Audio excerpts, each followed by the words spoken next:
Hello and great welcome. चलिए start करते हैं आज की इस जीके की सीरीज को। और आज मैं आपको बताऊंगी नोबेल प्राइजेस के बारे में जो दिए जाते हैं अल्फ्रेड नोबेल के नाम पे।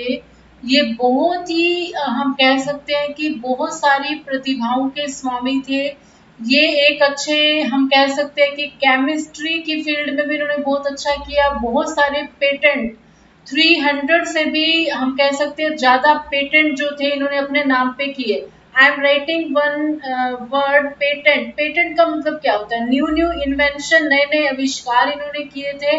और पेटेंट होता है जब आप किसी फॉर्मूले को खोज लेते हो तो वो पेटेंट आपके नाम पे हो जाता है। और अगर आप अपने पेटेंट को यानी अपनी इंटेलेक्चुअल पावर को, अपनी बौद्धिक क्षमता को अगर आप किसी और को देना भी चाहते हो, जैसे आपने कोई पेटेंट बनाया है, अगर आप कोई किसी कंट्री को वो देना चाहते हो तो वो आप दे सकते हो। तो बहुत सारे पेटेंट इनके नाम थे। इन्होंने शादी नहीं करवाई थी तो इनकी जो विल थी, इन्होंने अपनी वसीयत लिखी थी कि मेरी जो संपत्ति का 94% जो है वो मानव कल्याण के लिए दिया जाए। और आज उसी फॉर्मेट को यूज किया जाता है, वो कहीं ना कहीं नोबेल प्राइजेस की फॉर्म में मानवता के मतलब हम कह सकते हैं कि ह्यूमैनिटी के रास्ते पे बढ़ता हुआ एक कदम है, ताकि बाकी लोग भी प्रेरणा ले सकते हैं। तो अल्फ्रेड नोबेल जिनके नाम पे नोबेल प्राइजेस दिए जाते हैं, इनकी बर्थडे की अगर हम बात करते हैं 21 अक्टूबर 1833 को हुआ था। इसीलिए आप ऑब्जर्व करोगे कि अक्टूबर का मंथ जैसे ही आता है तभी अलग अलग क्षेत्रों में नोबेल प्राइजेस का जो डिस्ट्रीब्यूशन होता है वो शुरू हो जाता है, और अब दिया भी गया है। अभी हम देखेंगे स्लाइड में कैसे एक एक करके अवार्ड्स दिए गए हैं। अभी तक 3 जो होते हैं अलग अलग क्षेत्रों में अवार्ड दिए जा चुके हैं। अगर हम जन्म स्थान की बात करते हैं तो स्वीडन, स्वीडन की कैपिटल है स्टॉकहोम। वहां पर इनका जन्म हुआ था। स्वीडन की कैपिटल है स्टॉकहोम। और स्वीडन जो है एक बहुत ही डेवलप्ड, एक अच्छी कंट्री है। वहां पर एक तरह से इनका बर्थ हुआ, वहीं पे इनका अलग अलग जो है मतलब इन्होंने अपना लाइफ का अलग अलग जो पार्ट्स होते हैं वो बिताए थे यहाँ पे। और इनके पिताजी जो थे इनका नाम था इमैनुअल नोबेल, और माता जी जो थी उनका नाम था कैरोलिना नोबेल। संबंधित क्षेत्र जो है इनकी फील्ड रसायन यानी केमिस्ट्री हो गई, भौतिकी हो गई। इसके अलावा भी इन्होंने बहुत सारे एक्सपेरिमेंट्स किए थे। इनका सबसे बड़ा जो हम कह सकते हैं एक एक्सपेरिमेंट, एक खोजी हुई चीज थी डायनामाइट का आविष्कार। डायनामाइट जो होता है ये विस्फोटक होता है। इससे पहले इन्होंने नाइट्रोग्लिसरिन का भी आविष्कार किया था। नाइट्रोग्लिसरिन जो कि एक टॉक्सिक मतलब जो एक क्या होता है, एक्सप्लोसिव होता है। एक्सप्लोसिव का मतलब होता है विस्फोटक होता है। और एक विस्फोट ऐसा हुआ था कि जिसमें इनके ब्रदर की और जो एक फैक्ट्री में काम करने वाले वर्कर थे जो इन्हीं की फैक्ट्री थी वो भी एक तरह से वहां पे डेथ हो गई थी। तो ये बहुत बड़ा इनके लिए एक शॉकिंग थीम थी। फिर बाद में इन्होंने डायनामाइट का आविष्कार किया था जो कि बहुत ही एक रेवोल्यूशन लेके आया था, क्रांति लेके आया था। यहाँ पर देखिए लिखा भी हुआ है कि प्रसिद्ध खोज जो थी वो डायनामाइट की थी। और अगर हम बात करें कि अवार्ड जो होते हैं मतलब इसमें प्राइस कितना दिया जाता है तो ये कोई फिक्स नहीं है। लेकिन स्वीडन की ही जो करेंसी है क्रोन या कोरोना, उसी करेंसी की फॉर्म में ही अवार्ड दिए जाते हैं। फील्ड की अगर बात करते हैं कि किन क्षेत्रों में अवार्ड दिया जाता है नोबेल प्राइजेस, तो ये दिया जाता है टोटल 6 फील्ड के अंदर। कौन कौन सी है देखिए। सबसे पहले तो आप बायो की 3 फील्ड ले सकते हो। बी से हो गया जैसे कि बायोलॉजी हो गया, मतलब हम कह सकते हैं मेडिसिन। मेडिसिन का मतलब हो गया कि आप एक तरह से मेडिसिन के क्षेत्र में दवा जो होती है, बायो के क्षेत्र में भी कह सकते हैं जैव विज्ञान हो गया। फिर है केमिस्ट्री। केमिस्ट्री यानी जिसमें केमिकल्स में डीलिंग होती है, रसायन जिसको हम कह सकते हैं रसायन के क्षेत्र में। इससे ऊपर वैसे इससे हम चिकित्सा भी बोल सकते हैं, चिकित्सा के क्षेत्र में। केमिस्ट्री के क्षेत्र में ये है फिजिक्स। फिजिक्स को हम कहेंगे भौतिकी। भौतिकी का मतलब होता है जो कि आपकी ऐसी चीजें जो कि भौतिकी से रिलेटेड होती है। कहने का मतलब है मेटीरियलिस्टिक वर्ड जो होता है आपका। और हम देख सकते हैं इकोनॉमिक्स में दिया जाता है अर्थशास्त्र के अंदर। और इसके अलावा पीस का नोबेल प्राइज दिया जाता है पीस के अंदर यानी शांति के अंदर। इकोनॉमिक्स का मतलब हो गया अर्थशास्त्र जो होता है। पीस का मतलब होता है शांति के लिए। और लास्ट जो बचता है वो हो जाता है लिटरेचर के ऊपर। लिटरेचर का मतलब होता है कोई भी साहित्य। किसी का अगर साहित्य बहुत अच्छा है, या हम कह सकते हैं कि जिसने ह्यूमैनिटी के ऊपर मतलब एक नई दिशा देने के लिए लोगों को लिखा है, सो दैट कि बाकी लोग भी प्रेरित हो। तो यहाँ पर मैंने मेंशन की है किन 6 क्षेत्रों के अंदर दिया जाता है। और इसके साथ साथ एक और चीज आपने नोट डाउन कर ली होगी कि हमेशा अनाउंसमेंट होता है अक्टूबर मंथ में, क्योंकि अक्टूबर में एल्फ्रेड नोबल की बर्थ एनिवर्सरी होती है। बर्थ एनिवर्सरी का मतलब होता है जन्म तिथि होती है, मतलब इनकी जयंती होती है। तो इसीलिए ये दिए जाते हैं। और इनका डिस्ट्रीब्यूशन जो होता है वो 10 दिसंबर को होता है, क्योंकि 10 दिसंबर को डेथ एनिवर्सरी होती है, मतलब पुण्य तिथि होती है अल्फ्रेड नोबेल की।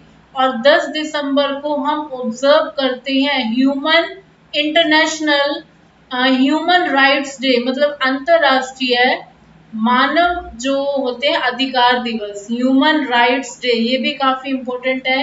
ह्यूमन राइट्स डे के दिन ही ये अवार्ड दिए जाते हैं। और इसके साथ साथ एक और इवेंट भी हुआ था कि 10 दिसंबर को ही डेथ एनिवर्सरी होती है अल्फ्रेड नोबेल की। इनकी उम्र बहुत ज्यादा तो नहीं थी, अप्रोक्सीमेट 63 साल तक ही इन्होंने अपनी लाइफ को जिया था।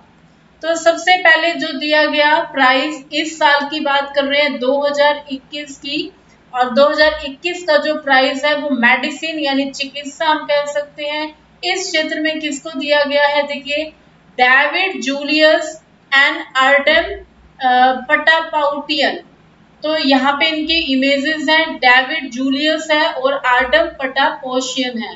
तो इसको देखिए किस तरह से आप लर्न करेंगे। आप दो ट्रिक मैं आपको बताऊंगी, जो भी आपको इजी लगे वो आप यूज कर सकते हैं। एक तो देखिए यहाँ पर एक डॉक्टर है, मेडिसिन दे रहे हैं और इनकी पेशेंट का नाम है जूलियस। इनकी पेशेंट का नाम है जूलियस। और इन्होंने क्या किया, उसको पटाया। अपनी जो पेशेंट है उसको क्या किया, पटाया। तो यहाँ पर हो जाएगा डेविड जूलियस एंड आर्डम पटापाउटियन। और फिर इन्होंने क्या किया, डिस्कवर किया रिसेप्टर्स, यानी उस जूलियस को बोला कि आप रिसेप्शन पे जाइए और अपना टेम्परेचर जो होता है वो मतलब एक तरह से चेक करवाइए। टेम्परेचर जो होता है वो कैसे देखा गया, वो टच करके देखा गया नर्स के द्वारा। तो एक तो ये ट्रिक हो गई। सेकेंडली आप देख सकते हैं, देखिए जब भी हमारी तबीयत खराब होती है तो हम क्या करते हैं, हम जूस पीते हैं। तो जूलियस दिन में, जैसे यूजली डॉक्टर ये बोल देते हैं ना दवाई है, तो दवाई के साथ आप क्या करना, आप ऐसे करना, आप दवाई है तो इसके साथ जूस ले लेना, लाइक मौसमी का जूस ले लेना, सो दैट कि आपको एक अच्छी हेल्प मिलेगी, रिकवरी जल्दी हो जाएगी आपकी। तो यहाँ पर हो जाएगा डे में, दिन के टाइम आप क्या करते हैं, जूस पीते हैं। डॉक्टर आपको रिकमेंड करते हैं। डेविड जूलियस जो है ये दोनों ही पर्सन है अमेरिका से, यूएसए से हैं। और इसमें एक चीज और भी होती है कि जो नोबेल प्राइजेस होती है कभी भी मतलब एक तरह से जो हम कह सकते हैं जिनकी डेथ हो गई है उनको नहीं मिलते हैं। ये जो अलाइव होते हैं, जो जिंदा होते हैं, उन्हीं को ही मिलते हैं। कम से कम एक पर्सन को मिलता है और मैक्सिमम ये 3 को मिल सकते हैं। ये भी काफी इंपॉर्टेंट चीज मैंने आपको बताई है। कम से कम मिलेंगे एक पर्सन को और ज्यादा से ज्यादा 3, 3 से ज्यादा नहीं हो सकते हैं। देखिए और इसके साथ ये होता है कि इन केस अनाउंसमेंट क्योंकि इनकी हो जाती है अक्टूबर मंथ में, और कहीं जाके हो सकता है कि दिसंबर में जब ये डिस्ट्रीब्यूशन किए जाते हैं उनकी डेथ हो जाती है। जिनको भी हम कह सकते हैं कि जिनको चुना गया है प्राइजेस के लिए, नोबेल प्राइजेस के लिए, तब भी उनको वैलिड माना जाएगा, क्योंकि 2 मंथ्स के टाइम जो होता है वो इसमें एक्सेप्शनल केस में आ जाता है। तो होप सो मैंने आपको मेडिसिन का एक तरह से याद करवाया है। डेविड जूलियस एंड अर्डन पटापाउटियन जो हैं इन्होंने जीता है मेडिसिन का नोबेल प्राइज। और जो दोनों ही कहाँ के सिटीजन है, कहाँ के नागरिक हैं, यूएसए के। देखिए यहाँ पे नीचे और भी लिखा हुआ है कि पुराने दर्द और बीमारियों के इलाज में सहायता मिलेगी, ह्यूमन बॉडी के नर्वस सिस्टम को समझने में सहायता करेगा। नर्वस सिस्टम क्या होता है हमारा, मतलब ब्रेन से रिलेटेड जो भी रिसेप्टर्स होते हैं, नए तरह के पेन किलर्स बनाए जा सकेंगे। तो इनकी जो रिसर्च है वो काफी हेल्प कर रही है हमें मेडिसिन के क्षेत्र में। यहाँ पर भी देखिए डिस्कवरी ऑफ रिसेप्टर्स, रिसेप्टर किसके, टेम्परेचर एंड टच के, डेविड जूलियस एंड आर्डन पटापाउटियन जो है उन्होंने ये जीता है। नेक्स्ट है फिजिक्स का। फिजिक्स को हम बोलते हैं भौतिकी। हम कहते हैं ना कि हम इस भौतिक मतलब जो होता है ना युग में रहते हैं। तो भौतिकी का नोबेल प्राइज किसको मिला है, देखिए 3 यहाँ पर लोग हैं जो कि सबसे पहले मैं इनको आपको याद करवाऊंगी ट्रिक से। ये जो पर्सनालिटी है ये आते हैं जापान से, और ये पर्सनालिटी जर्मन है यानी ये जर्मनी से आते हैं, और ये जो पर्सनालिटी है ये आते हैं इटली से। अब देखिए फिजिक्स जो होती है, भौतिकी जो होती है, आपने स्कूल टाइम में भी पढ़ी होगी, बहुत डिफिकल्ट होती है। लेंसेज के ऊपर काम करना, कनकेव, कन्वेक्स, उत्तल, अवतल, दर्पण हो गए, बहुत कुछ चीजें जो होती है ना बड़ी कॉम्प्लिकेटेड सी हो जाती है। अब ट्रिक देखिए, अब देखिए क्लास में किसी ने ये कहा कि हंस ले, फिजिक्स की क्लास में किसी ने कहा है कि हंस ले, तो फिर क्या हुआ, हंसने का तो मन नहीं करता क्योंकि टॉपिक क्या होते हैं, बहुत ज्यादा कॉम्प्लेक्स होते हैं, मुश्किल होते हैं, किस तरह से हंसे। तो यहाँ पे क्या आएगा देखिए, यहाँ पे है स्क्यू कुरियो मनाबे, यानी ये हो जाएगा स्क्यू करियो मनाबे यानी शुक्र मनाया, स्क्यू कुरु मनाबे यानी शुक्र मनाया जब एक गोर्जियस सी परी सी टीचर आई क्लास में, जिसने क्या किया, फिजिक्स के कॉम्प्लेक्स से कॉम्प्लेक्स जो होते हैं ना टॉपिक्स वो भी सिंपल बना दिए, और उन्होंने क्या किया, क्लास का क्लाइमेट चेंज कर दिया। तो क्लाइमेट चेंज के लिए ही इन्हें ये अवार्ड दिया जा रहा है। I am repeating this thing again. अब देखिए फिजिक्स की क्लास में किसी ने कहा कि हंस ले, तो यहां से हो जाएगा क्लाउस हेज़लमैन, क्लाउस हेज़लमैन जो कि जर्मनी से आते हैं, और आप यहाँ से भी कर सकते हैं जर्मन और यहाँ पे मन, तो ये भी रिलेट हो जाएंगे। ओके, तो क्लाउस हेज़लमैन की हंस ले, क्लास में हंस ले, हंसने का तो मन नहीं करता क्योंकि टॉपिक बड़े कॉम्प्लिकेटेड है। फिर हमने क्या किया, हमने किया स्क्यू केरो मनायो मनाबे, स्क्यू यहाँ पर हो जाएगा स्क्यू केरो मनाबे यानी हमने शुक्र मनाया, स्क्यू कोरो मनाबे मतलब शुक्र मनाया। क्यों शुक्र मनाया, जब एक गोर्जियस और परीसी टीचर ने हमारे क्लास के क्लाइमेट को चेंज कर दिया। कैसे चेंज कर दिया, कॉम्प्लेक्स से कॉम्प्लेक्स टॉपिक को भी सिंपल बना के। तो ये आपको बहुत हेल्पफुल होने वाली है चीजें, आप लिख लिख के इनकी प्रैक्टिस कीजिए। नेक्स्ट है केमिस्ट्री। केमिस्ट्री का हम बोलेंगे रसायन। रसायन का मतलब होता है केमिकल्स से डीलिंग की जाती है, यानी रसायन विज्ञान के क्षेत्र में किन्हें मिला है the Nobel prize in chemistry 2021, Benjamin List, Benjamin List and David W C. MacMillan को मिला है। और ये नाम बहुत ज्यादा कॉम्प्लिकेटेड नहीं है। किस चीज के लिए मिला है, for the development of asymmetric organocatalysis. देखिए कैटालिस्ट क्या होते हैं, कैटालिस्ट को उत्प्रेरक बोलते हैं हिंदी में। इसका मतलब होता है कि ये यूजुअली जो होते हैं ये रिएक्शन के अंदर पार्टिसिपेट नहीं करते हैं, लेकिन ये रिएक्शन की स्पीड को बहुत ज्यादा बढ़ा देते हैं। तो कैटलिस्ट का मतलब होता है उत्प्रेरक। तो उसी के डेवलपमेंट के लिए इनको ये अवार्ड दिया गया है।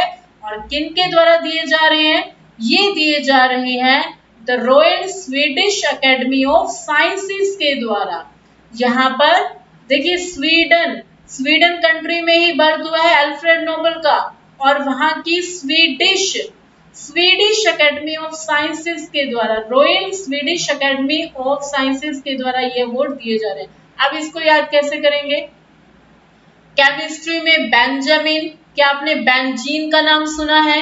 केमिस्ट्री आपने पढ़ी है तो जरूर आपने ऐसा हेक्सागोनल यानी 6 जिसकी साइड्स होती थी ये जरूर पढ़ा होगा। तो हेक्सागोनल यानी बेंजामिन, इसकी हमने लिस्ट बना दी, यानी बेंजामिन लिस्ट एंड डब्ल्यू.सी. मैकमिलन, और फिर हमने इनका क्या कर दिया? मिलन कर दिया, डेविड एम.सी. मैकमिलन। 2-3 बार आप जब इस नाम को बोलेंगे तो आपको ये नाम बहुत ही इजीली याद हो जाएंगे। तो होप सो, देखिए अब जो आज मैंने आपको टॉपिक करवाया अल्फ्रेड नोबेल का, ये मुझे लगता है कि अब इसमें कोई भी डाउट नहीं रहने वाला है। और इसके साथ साथ 6 फील्ड में से हमने देखा कि 3 फील्ड के जो नेम्स हैं वो अनाउंस हो चुके हैं, बाकी के जो नेम्स हैं वो भी जैसे जैसे अनाउंस होंगे हम उनको भी अपने वीडियोस में कवर कर लेंगे। तो आज हमने देखा फिजिक्स के लर्न किए आज हमने, एंड फिर हमने केमिस्ट्री के किए हैं, फिर हमने किए हैं बायो के यानी मेडिसिन के किए हैं। तो इसके साथ साथ बाकी जैसे भी अनाउंसमेंट होंगी आप भी न्यूज़पेपर पे नजर बनाइए रखिएगा, और हम भी अगले अपकमिंग वीडियोस में इस सीरीज को कंटिन्यू करेंगे। तो thank you so much and keep watching. Thank you so much. जय हिंद, जय भारत।